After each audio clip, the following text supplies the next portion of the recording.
بسم اللہ الرحمن الرحیم۔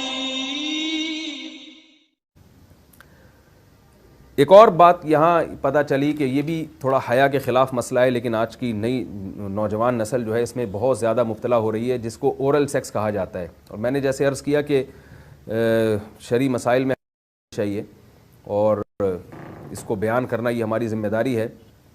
تو یہ چیز بھی انگریزی فلموں سے اور فحش فلموں سے ہماری نئی نسل میں بہت تیزی سے سرایت کر رہی ہے، اور لوگ اس بارے میں علماء سے بہت زیادہ مسائل پوچھتے ہیں، خواتین بھی پوچھتی ہیں جو اس میں مبتلا ہیں۔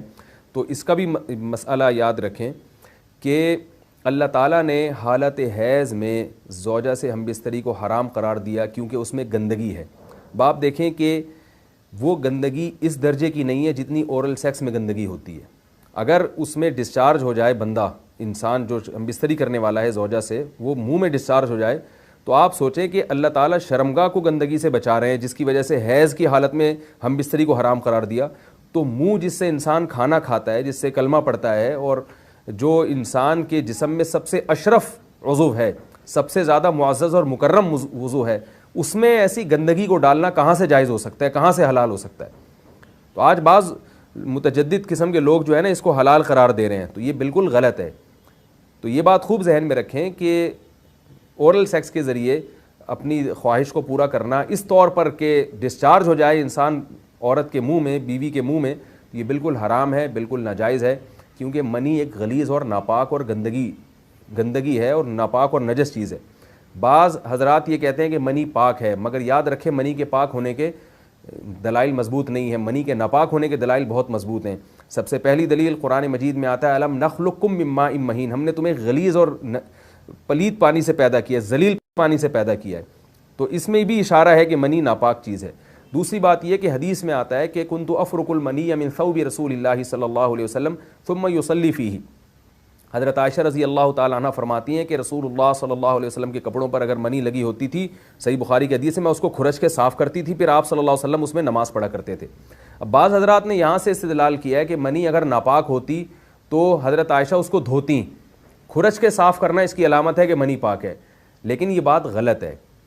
اگر منی پاک ہوتی تو حضرت عائشہ کو کھرچنے کی ضرورت نہیں تھی۔ بات یہ ہے کہ وہ نجاست جس کا ایک باقاعدی جسم ہوتا ہے اور وہ کھرچ کے جسم سے یا کپڑوں سے الگ ہو سکتی ہے، تو اس نجاست کو پاک کرنے کا طریقہ یہ ہے کہ اس کو کھرچ دیا جائے۔ ناپاک تھی تبھی تو حضرت عائشہ رضی اللہ تعالی عنہ اس کو باقاعدہ کھرچ رہی ہیں اور دور کر رہی ہیں۔ اور گیلی منی کو یہ ثابت ہے کہ حضرت عائشہ رضی اللہ تعالی عنہ آپ صلی اللہ علیہ وسلم کے کپڑوں سے دھویا کرتی تھیں اور آپ صلی اللہ علیہ وسلم اس میں نماز پڑھا کرتے تھے۔ حضرت عمر رضی اللہ تعالی عنہ کے دور میں کسی شخص کو احتلام ہوا تو اس نے اپنے پورے جو ہے نا وہ کپڑے دھوئے، تو حضرت عمر نے اس کو منع کیا، فرمایا کہ اتنا کافی تھا کہ اس جگہ کو تم دھو لیتے۔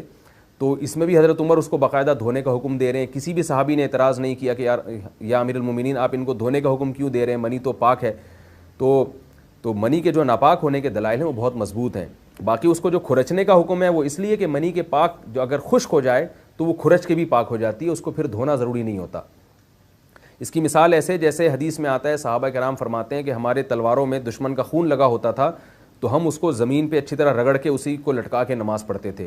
تو دیکھیں خون بھی ایسی چیز ہے کہ جو سوکھنے کے بعد اس کی ایک پاپڑی سی جم جاتی ہے، تو حالانکہ خون کو بھی ناپاک مانا جاتا ہے، جمہور علماء کے ہاں خون ناپاک چیز ہے، لیکن صحابی کیا کر رہے ہیں، اس کو رگڑ کے زمین پہ اور جو اس کو اچھی طرح رگڑ کے جب اس کا اثر زائل ہو گیا تو اسی کو لٹکا کے نماز پڑھ رہے ہیں۔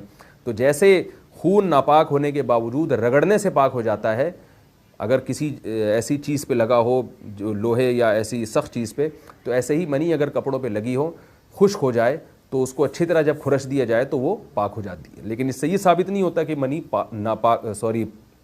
پہلے سے ہی پاک ہے۔ ایک اور دلیل منی کے ناپاک ہونے کی یہ ہے کہ جو مدی ہے، ٹرانسپیرنٹ پانی جو مرد کے جسم سے نکلتا ہے، وہ اگر جسم سے نکل جائے تو وضو فرض ہو جاتا ہے، اور منی نکل جائے تو غسل فرض ہوتا ہے۔ اب یہ کیسی بات ہے کہ مدی کے نکلنے سے جس سے وضو فرض ہو رہا ہے وہ تو ناپاک ہے، اور منی نکلنے سے جب غسل فرض ہو رہا ہے بڑی والی طہارت، تو اس کو ہم پاک قرار دیں۔ تو اس لیے امام ابو حنیفہ رحمہ اللہ تعالیٰ کا مذہب منی کے بارے میں کہ یہ نجاست غلیظہ ہے، اور امام مالک کا بھی یہی مذہب ہے، یہ مذہب بہت دلائل کے لحاظ سے قوی ہے۔ تو اس لیے عورت کے منہ میں ڈسچارج ہونا یہ بالکل حرام ہے، ناجائز ہے، گندگی ہے، اسلام میں اس کی قطعاً اجازت نہیں ہے۔